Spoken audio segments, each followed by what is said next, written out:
ఆశ గల ప్రాణమును యెహోవా. ఇప్పుడు నువ్వు పరిశుద్ధంగా ఉండలేకపోతున్నావు, పడిపోతున్నావు, పొరపాట్లు చేస్తున్నావు, ఉండలేకపోతున్నావు. కానీ ఆశ గలవాడు ఏం చేస్తాడు? ప్రార్థిస్తాడు. ప్రార్థించిన వాడికి ఏముంది? ఆశ. అయినా ఉండలేకపోతున్నావు, ప్రార్థన ఏం చేస్తావు? ఉపవాస. అప్పుడు దేవుడు ఏం చేస్తాడు? ఎడారిలాగా పరిశుద్ధత లేని నీ జీవితాన్ని ప్రవాహ జలము లాంటి పరిశుద్ధతతో ప్రవహింపజేస్తాడు. It will overtake. Okay, may the holiness, the river of holiness overtake everybody today. పరిశుద్ధత అనేటువంటి సముద్రము మీ ఎడారి భూమిలో ప్రవహించునుగాక. Alright, these are some of the keys of righteousness. ఈ పరిశుద్ధత అనేది మొదట దీన్ని పొందుకున్నాక మనము ఇందులో నడవడానికి మనము ప్రయత్నిస్తాం. ఇది దేవుడు శిలువ ద్వారా మనకి ఉచితంగా ఇచ్చినటువంటి అర్హత. ముందు ఈ అర్హత మనం పొందుకొని ఆ తర్వాత మన గుణములను ఆ స్థాయికి మనము ఎదుగుతాం. ఓకే, వరాలు. మనం టాక్ అబౌట్ 7 గిఫ్ట్స్. వరాలు చాలాసార్లు చెప్తాను. వరాలు ఎందుకు? సో వరాలు దేనికి కావాలా? ఆత్మలను రక్షించడానికి ఈ భూమి మీద. ఓకే, సో యేసుప్రభువు పరిశుద్ధుడే, ఒక పాపము చేయలేదు. ఏం చేయకుండా అలా కామ్గా ఉన్నాడా? కనబడే ప్రతి రోగిని స్వస్థపరిచాడు, ప్రవచనాలు చెప్పాడు, అనేక. So gifts. ఆత్మవరములను ఆశతో ఖాళీగా ఉండదు జీవితాంతం. ఒకటే ఫైనాన్షియల్ ప్రాబ్లం, అది ఇది, చదువు. No, don't get stuck. ఇరుక్కుపోవద్దు. ఈ ఆత్మీయ వాటిని నువ్వు వాడుకున్నట్లయితే చాలా ఆశీర్వాదాలు పొందుకుంటావు. Gifts are to win souls. దేవుని సేవను చక్కగా చేయడానికి నీకు ఉపయోగపడేవి వరాలు. ఈ వాక్యము నిజము అని చెప్పడానికి ఉపయోగపడేది వరాలు. 8వ చెప్పి, first one is prayer, number 2 is fasting prayer, number 3 is giving, number 4 is hearing, number 5 holiness. Okay, right. Okay, righteousness, నీతి. నీతికి పరిశుద్ధతకి తేడా ఏంటి? ఓకే, ఎంతమందికి నీతి అంటే తెలుసు?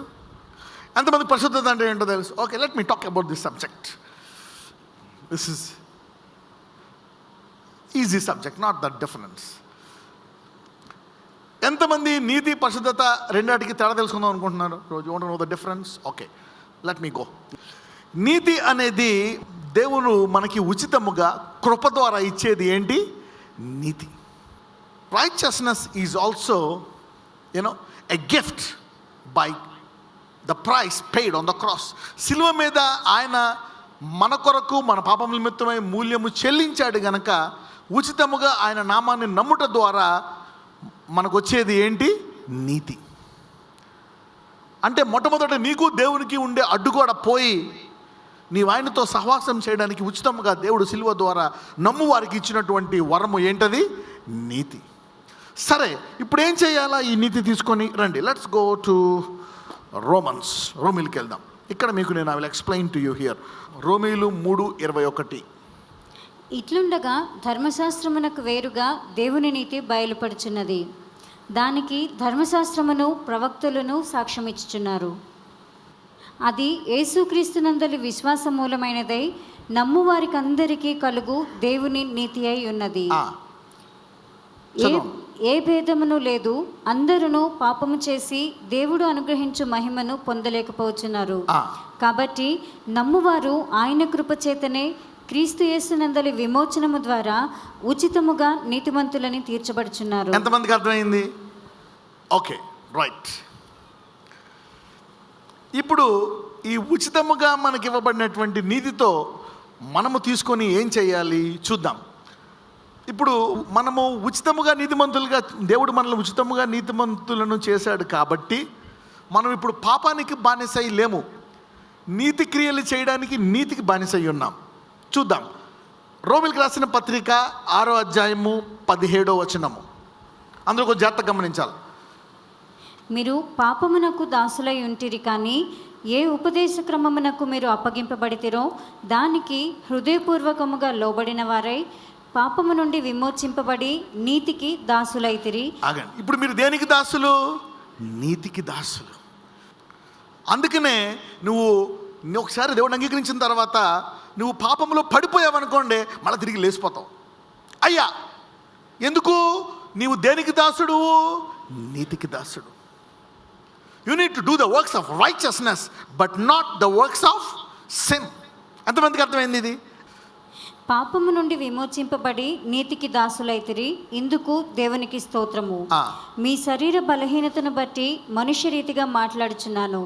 ఏమనగా అక్రమము చేయుటకై అపవిత్రతకును అక్రమమునకును మీ అవయములను దాసులుగా ఎలాగో అప్పగించితిరో, అలాగే పరిశుద్ధత కలుగుటకై ఇప్పుడు మీ అవయములను నీతికి దాసులుగా అప్పగించు. చూడండి, ఇప్పుడు మీరు పాపము నాకు దాసులయ్యారనుకోండి, పాపం వల్ల వచ్చు జీతము మరణము. కరెక్ట్. ఇప్పుడు నీతికి దాసులయ్యి మీరు నీతి క్రియలు చేస్తున్నారనుకోండి, అవునా? ఇక్కడ చూస్తే ఏమంటే చూడండి, మీ అవయవములకు దాసులుగా ఎలా ఉన్నారో అప్పగించుతారో, అలాగే ఏం కలుగుటకు? పరిశుద్ధత కలుగుట ఇప్పుడు మీ అవయవములకును నీతికి. అంటే ఎప్పుడైతే నువ్వు ఉచితంగా నీతిని పొందుకొని నీతి క్రియలు చేస్తూ ఉంటావో అప్పుడు నీలోంచి ఏమొస్తుంది? పరిశుద్ధత. I speak after the manner of men because of the iniquity of your infirmity of your flesh. For as you have yielded your member servants to uncleanness and to iniquity unto iniquity, even so yield your members servants to righteousness unto. ఎప్పుడైతే ఈ నీతి పొందుకొని ఈ నీతికి దాసుడివై నీతి క్రియలు చేస్తావో అప్పుడు నిన్ను ఏమని పిలుస్తారు? పరిశుద్ధుడు. ఎంతమందికి అర్థమైంది ఇప్పుడు difference? This is how righteousness is a free gift and you become servant to righteousness. అంటే నీతి అనేది ఒక లైసెన్స్ ఇస్తుంది. కొంతమంది ఉంటారు, నేను దేవుడు నమ్మగానే మంచి పనులు చేస్తున్నాను. నీ పనులు, నీ నీతి పనులు ఎటువంటివంట? మురికి గొడ్డలు. అంటే యేసయ్య ద్వారా మాత్రమే నీకు పరిశుద్ధంగా ఉండడానికి లైసెన్స్ దొరుకుతుంది. Without Jesus there is no holiness. ఇది ఎంతమందికి అర్థమైంది మీకు? You say that. ఒక మనిషికి యేసు తెలీదు, కానీ వాడు అన్ని మంచి పనులు చేస్తున్నాడు. వాడు పరిశుద్ధుడా? కానే కాదు. Righteousness give you licence to be holy. నీతి అనేది పరిశుద్ధంగా ఉండడానికి ద్వారము నీతి తెరుస్తుంది. పరిశుద్ధత అనే డెఫినేషన్ కూడా దేని నుంచి ఆరంభమవుతుంది? నీతి నుంచే. ఈ నీతి ఉచితంగా ఎవరి ద్వారా వచ్చింది? సిలువ ద్వారా. ఇప్పుడు ఎంతమందికి అర్థమైంది చెప్పండి ఇది? Okay, you're getting this subject. What is righteousness and what is... So by being a servant to righteousness and works of righteousness, you will bear the fruit of holiness. All right. ఇప్పుడు 8 నాలుక. Okay, come on. 8th one is tongue. ఏంటి ఈ నాలుక వల్ల వచ్చింది? ఈ నాలుకే పశువుల్ని, జంతువుల్ని, మనల్ని వేరుపరిచేది. దేవుని స్వరూపాన్ని, దేవుని స్వరూపము కాని వాటిని బయలుపరిచేది ఏంటి? నాలుక. ఎందుకు? మనము దీనితో మాట్లాడతాము. మాట్లాడటం అనేటువంటిది దైవ స్వరూపము. Talking is what differentiates you that you are the image of God. సామాన్యమైన పశువులు, జంతువుల నుండి నిన్ను వేరుపరుస్తుంది ఏంటి? నాలుక. You can talk, that's the image of God. మన దేవుడు మాట్లాడే దేవుడు. ఎంతమంది అయితే ఈరోజు మాట్లాడుతున్నారో నీవు దేవుని యొక్క స్వరూపంలో ఉన్నావు. You are in the image of God. Okay, ఇంకా చూస్తే ఈ నాలుకలో జీవమరణాలు కూడా ఉన్నాయంట. జీవం ఉందంట, మరణము కూడా ఉందంట.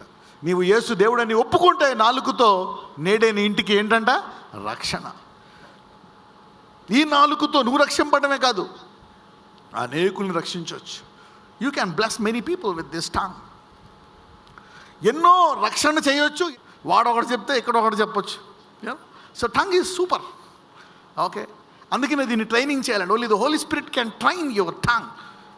ఒక్కొక్కసారి నీ యొక్క రూట్ ఇటు వెళ్ళిపోతుందా, కంప్లీట్గా ఇటు మార్చుకోవచ్చు అంటే నీ నాలుక ద్వారా జీవం పలుకొని కొన్ని ప్రవచనాలు చెప్పుకొని ప్రాఫెసీ. అందుకంటే నువ్వు మాట మాత్రం సెలవేమయ్యా, మా జీవితం మారిపోతుంది. ఆ మరణము జీవంగా మారిపోతుంది. తల్లి తాకు మీ చిన్నదానా లే, మరణము లేసిపోయింది. Tongue is very powerful. Use your tongue. పక్కన చెప్పండి, నాలుకను వాడుకో. Let me give you some information about being born again. కొత్తగా జన్మించుటానండి. మళ్ళానండి కొత్తగా జన్మించుటాను. ఆల్రైట్. బైబిల్లో ఒక మాట ఉంది. నికోదేమస్ వచ్చినప్పుడు ఒక మాట అంటాడు, ఒకడు కొత్తగా జన్మిస్తేనే కానీ వారు దేవుని రాజ్యములోకి ప్రవేశించలేడు. ఆల్రైట్. ఎంతమంది నేను కొత్తగా జన్మించాను అనుకుంటున్నారు? ఇప్పుడు చాలామంది కొత్తగా జన్మించిన వాళ్ళు ఏం చేస్తారంటే, నువ్వు పరలోకంకి వెళ్ళడానికి కొత్తగా జన్మించిన అవసరం కాబట్టి నువ్వు లాజరస్లాగా వెళ్ళిపోవచ్చు, అబ్రహాంలాగా వెళ్ళొచ్చు. అయితే నువ్వు కొత్తగా జన్మించడం వల్ల I want to tell you 10 points of the inheritance you have access to by being born again. నూతనగా జన్మించడం ద్వారా నీకు 10 రకాలమైనటువంటి మరి గుణాలు, 10 గుణాలు, 10 ఆయుధాలు, 10 వరాలు దేవుడు నీకు ఇచ్చాడు. చాలా ఉంటాయి, నేను 10 చెప్తున్నాను. పౌలు కూడా 9 అని చెప్తాడు, అవునా? కానీ 9 ఉన్నాయా వరాలు? నానా విధమైన వరాలు ఉన్నాయా? So when you are born again, you are born into the spirit realm. నీవు కొత్తగా జన్మించినప్పుడు నీవు కేవలము శరీర సంబంధమైన మనిషివే కాదు, ఆత్మీయ మనిషివి కూడా. ఏ మనిషివి నువ్వు? ఆత్మీయ మనిషివి కూడా. If you are born again, you are a spirit man. ఆత్మీయ సంబంధమైనటువంటి వాటికి నీకు అధికారం ఉంది. You have the realm of the spirit. మన దేవుడు ఏమై ఉన్నాడు? ఆత్మయ్య ఉన్నాడు. భాషలతో మాట్లాడే దేవుడితో డైరెక్ట్గా మాట్లాడవచ్చు, ప్రవచనాలు చెప్పొచ్చు, భవిష్యత్తు చూడొచ్చు, గతాన్ని చూడొచ్చు, ప్రస్తుతం ఏం జరుగుతుందో చూడొచ్చు, దర్శనాలు చూడొచ్చు. ఎంతమందికి అర్థమవుతుంది? You know see that when you are born again, ఇదంతా వాడుకోరు, ఎవరో వాడుకోరు. Nobody uses this realm. Use the spirit realm. పైన ఏం జరుగుతుందో తెలుసుకోవచ్చు. నీవు ఎప్పుడైతే కొత్తగా జన్మించావో, ఒకసారి తీయండి యోహాను 3:2-3. అతడు రాత్రి యందు ఆయన యొద్దకు వచ్చి, ఎవరు? నికోదేమస్. బోధకుడా, నీవు దేవుని యొద్ద నుండి వచ్చిన బోధకుడవని మేము ఎరుగుదుము. దేవుడు అతనికి తోడై ఉంటేనే కానీ నీవు చేయుచున్న సూచక క్రియలను ఎవడునూ చేయలేడని ఆయనతో చెప్పెను. అందుకు యేసు అతనితో, ఒకడు క్రొత్తగా జన్మించితేనే కానీ అతడు దేవుని రాజ్యమును చూడలేడని నీతో నిశ్చయముగా చెప్పుచు. ఇక్కడ అనమాట కొత్తగా జన్మించడం అనేటువంటిది ఇది అనమాట. You have to be born again. అప్పుడు నికోదేమస్కి అర్థం కాదు. ఏమంటాడు? నేను మళ్ళా కడుపులో పుట్టి ముసలోడు కదా, నేను మళ్ళా కడుపులో పుట్టి మళ్ళా దాంట్లో బయటకు అంటాడు. వాళ్ళకి అర్థం కాదు. మీ అందరికీ తెలిసింది. ఓకే, సో నీవు కొత్తగా జన్మించినప్పుడు you have access to the realm of the spirit. రెండోది, నీకు నిత్య జీవానికి అర్హత పొందుకున్నావు. దేనికి?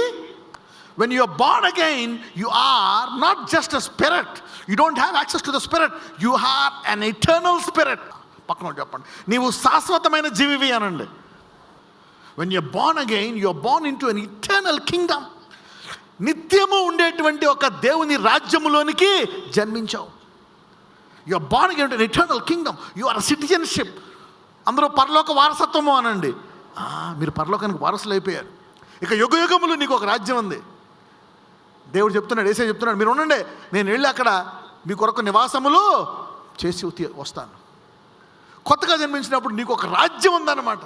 నువ్వేమనుకుంటున్నావు? కొత్తగా జన్మిస్తే నీకు డబ్బులు లేకపోవచ్చు, ఫుల్ షుగర్ ఉండొచ్చు, బీపీ ఉండొచ్చు, బాధలు ఉండొచ్చు, నీ వెనకాల పరలోకంతో ఉంది వెనకాల. దానికి సభ్యుడు నువ్వు అప్పుడు అనుకుంది పాపి, నీకు కరెక్టే అనుకో. కానీ నీవు కొత్తగా జన్మించావు కాబట్టి నీ సభ్యత్వము, మన పౌరసత్వం ఎక్కడుందంట? పరలోకములో. అందుకే నువ్వు అబ్బా తండ్రి అంటే దిగొచ్చేస్తాడు. ఏంది ఎవడేం చేశాడు నేను అంటాడు అక్కడ. You see that now. So you need to remember that you have access to an eternal kingdom. అందుకే దేవుడు మనల్ని భయపడు ఆత్మ ఇవ్వలేదు, కానీ అబ్బా తండ్రి అనేటువంటి ధైర్యం గల ఆత్మను మనకి ఇచ్చాడంట. గుర్తుపెట్టుకోవాలి. You need to remember, otherwise the devil will beat you up every day, morning and evening. లేకపోతే సైతానుడు పొద్దున మధ్యాహ్నం వాషింగ్ మెషిన్లో ఉతుకుడు నిన్ను, మళ్ళీ కాసేపు బయట నుంచి ఆరేస్తాడు, మళ్ళీ ఉతుకుతూ ఉంటాడు నేను. Your life will be a mess man. Alright, నీవు కొత్తగా జన్మించినప్పుడు మొదటగా ఆత్మీయ మనిషివయ్యావు. ఆత్మీయ లోకానికి, శాశ్వత కాలమైనటువంటి ఒక రాజ్యానికి సభ్యుడవయ్యావు. Number 3, when you are born again, you are born into a timeless zone. నీవు కొత్తగా జన్మించినప్పుడు సమయము లేని రాజ్యములోనికి జన్మించావు. ఎంత లోతు ఆత్మలో జన్మించడం అంటే. సరే, ఇదంతా ఏంది ఇలా మాట్లాడుతున్నారంటారా? తీయండి యోహాను సువార్త 1వ అధ్యాయం 10 నుంచి చదవమ్మా. ఆయన లోకంలో ఉండెను, లోకం ఆయనముగా కలిగను, కానీ లోకం ఆయన తెలుసుకోనలేదు. ఆయన తన స్వకీయుల యొద్దకు వచ్చెను, ఆయన స్వకీయులు ఆయనను అంగీకరింపలేదు. తన్ను ఎందరు అంగీకరించిరో వారికందరికీ, అనగా తన నామమునందు విశ్వాసం ఉంచిన వారికి దేవుని పిల్లలగుటకు ఆయన అధికారం అనుగ్రహించాను. తన నామముందు విశ్వాసించు వారికి దేవుని పిల్లటగుటకు, దాన్ని ఏమన్నాను నేను? కొత్తగా జన్మించు. అర్థమైందా మీకు? ఓకే, ఏం జరిగింది కొత్తగా జన్మిస్తే? I said you are born into a timeless zone. Okay, చూద్దాం. తను ఎందరు అంగీకరించుదురో వారందరికీ, అనగా తన నామమందు విశ్వాసం ఉంచిన వారికి దేవుని పిల్లలగుటకు ఆయన ఏమిచ్చాడంట? అధికారం ఇచ్చాడంట. తర్వాత చదవండి 13. వారు దేవుని వలన పుట్టిన వారే కానీ, వారు దేవుని వలన పుట్టిన వారే కానీ రక్తము వలననైనను శరీరేచ్ఛ అంటే వలననైనను మనుష్యేచ్ఛ వలనైనను పుట్టినవారు. ఇప్పుడు మీ డాడీకి టైం ఉందా? Alpha omega. సో ఇప్పుడు నువ్వెవరు? Is it too deep for somebody? హెబ్రూలు 7. ఇప్పుడు మనము శరీరేచ్ఛ వలనైనను అంటే 7వ అధ్యాయానికి వెళ్దాం. హెబ్రూస్ 7 చదవండి, మొదటి నుంచి చదువుదాం. రాజులను సంహారము చేసి తిరిగి వచ్చుచున్న అబ్రహామును ఎవడు కలుసుకుని అతనిని ఆశీర్వదించెనో, ఎవనికి అబ్రహాము అన్నిటిలో 10వ వంతు ఇచ్చెనో, ఆ షాలేము రాజును మహోన్నతుడగు దేవుని యాజకుడునైన మెల్కీసెదెకు నిరంతరము యాజకుడుగా ఉన్నాడు. ఓకే, అతని పేరు ఆగండి. ఇక్కడ అబ్రహాముని ఒక వ్యక్తి ఆశీర్వదించాడంట. అతని పేరేంటంట? ఓకే, సాధారణంగా లేవీయులు కొంతకాలం ఉండి చనిపోతారు, అవునా? కొంతకాలం ఉండి చనిపోతారు. అందుకనే వారి యాజకత్వాన్ని ఏ యాజకత్వం అన్నారు? లేవీ యాజకత్వం. అంతమంది తెలిసింది లేవీ యాజకత్వం. దాన్ని అహరోను యాజకత్వం కూడా అంటారు, అవునా? గుర్తుందా? They call it either Aaronic priesthood or the Levitical priesthood. అయితే అబ్రహాముకి ఎదురైంది లేవీ యాజకత్వం కాదు, అహరోను యాజకత్వం కాదు. ఏ యాజకత్వం ఎదురైంది? మెల్కిజెదెకు యాజకత్వం. చాలామంది పేర్లు పెట్టుకుంటారు మెల్కిజెదెక్ అని, చాలా కష్టమైన పేరైనా. ఓకే, అయితే ఈ మెల్కిజెదెక్ అనే వ్యక్తి ఎంతకాలం అంటే ఇతని యాజకత్వము ఎంతకాలం అంట? నిరంతరం. అంటే ఇతనికి మరణం ఉందా? ఓకే, రైట్, చదవండి. అతని పేరుకు మొదట నీతికి రాజనియు, తరువాత సమాధానపు రాజనియు అర్థమిచ్చినట్టి షాలేము రాజు అని అర్థము. అతడు తండ్రి లేనివాడును. ఆగండి, అతను ఎవరంట? తండ్రి లేనివాడు, తల్లి లేనివాడును, తల్లి లేనివాడును, వంశావళి లేనివాడు, వంశావళి లేనివాడును, జీవిత కాలమునకు ఆది అయినను జీవనమునకు అంతమైనను లేనివాడై ఉండి దేవుని కుమారుని పోలి ఉన్నాడు. దేవుని కుమారుడు ఎవరు? యేసయ్య. యేసయ్య దేని చొప్పున యాజకత్వం కలిగి ఉన్నాడు? మెల్కిజెదెక్. ఇప్పుడు యేసయ్య ద్వారా నీకు ఏ యాజకత్వం వస్తుంది అంటే, నీకు తండ్రి లేదు, తల్లి లేదు, వంశావళి లేదు, జీవితకాలానికి ఆది లేదు, అంతం లేదు. యేసుప్రభువు వారికి దావీదు అంటాడు, నీవు నిరంతరము మెల్కిజెదెకు యాజకుడివై ఉన్నావు. ఎంతమంది చూసారు ఇది scripture? You see that now. కానీ ఇది నిజమని చెప్పండి, నువ్వు నమ్మకపోయినా ఇది నిజం అనండి. అతడు తండ్రి లేనివాడును, తల్లి లేనివాడును, వంశావళి లేను, జీవితకాలం మనకు ఆది అయినను. అంటే ఎప్పుడైతే ఎవడైనాను యేసుని యందు విశ్వాసం ఉంచితే అతడు దేవుని పిల్లలగుటకు అధికారం ఇవ్వబడను. అతడు ఇక శరీరేచ్ఛ వలనైనను మనుషేచ్ఛ వలన పుట్టినవాడు కాడు. దేని మూలంగా పుట్టినవాడు? అది ఇది కనెక్ట్ అవుతుందా లేదా? దాని ప్రకారం నీకు టైం ఉందా లేదా? అంటే నువ్వు కొత్తగా పుడితే నువ్వు ఏ రాజ్యంలోకి పుట్టావు? సమయము లేని రాజ్యములో ఉండే సభ్యుడవు.